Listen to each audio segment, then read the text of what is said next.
ఫోన్లు ఎత్తడం లేదు. మంత్రి జూపల్లి ముందు సర్పంచ్ ఆవేదన. వనపర్తి జిల్లా ఏదుల మండలం సింగాయిపల్లిలో కళ్యాణ లక్ష్మి చెక్కుల పంపిణీ కార్యక్రమంలో పాల్గొన్న మంత్రి జూపల్లి కృష్ణారావు ఈ నేపథ్యంలో వేరే ఊర్ల సంగతి తర్వాత ముందు మీ సొంతూరు గురించి చూసుకోండి అంటూ జూపల్లి కృష్ణారావుకు అందరి ముందు చెప్పిన రేకులపల్లి తాండా సర్పంచ్ ప్రభాకర్. సమస్యలు చెప్దామంటే పిఎలు ఫోన్లు ఎత్తడం లేదని, మీరు మళ్ళీ ఊరికి ఎప్పుడు వస్తారో చెప్పాలంటూ నిలదీత. తాండాకు రోడ్లు దరిద్రంగా ఉన్నాయని ఆవేదన.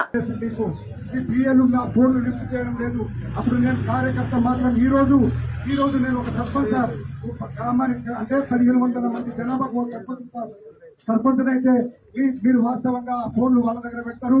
మాకు ఫోన్లు లిఫ్ట్ చేసి మా బాధ లేదో చెప్పుకోవాలంటే మాకు ఆ ఫోన్ల విషయంలో కూడా మీరు సాల్వ్ చేయవలసిందిగా మిమ్మల్ని కోరుతా ఉన్నా సార్. దయచేసి సార్ ఈ పనులు ఉన్నాయి. ఈ పనులకు మీరు వాస్తవంగా ఆ పెద్దలు ఇక్కడ ఉన్నారు, రామరావు సార్ ఆయన దయదారు. వాస్తవంగా మీరు ఎంతవరకు ఉన్నారు సార్ చెప్తే తప్ప మీరు రారు. మీరు ఎప్పుడు వస్తారో మాకు ఈ సభాముఖంగా తెలియజేయవలసిందిగా కోరుతూ ఈ అవకాశం ఇచ్చినందుకు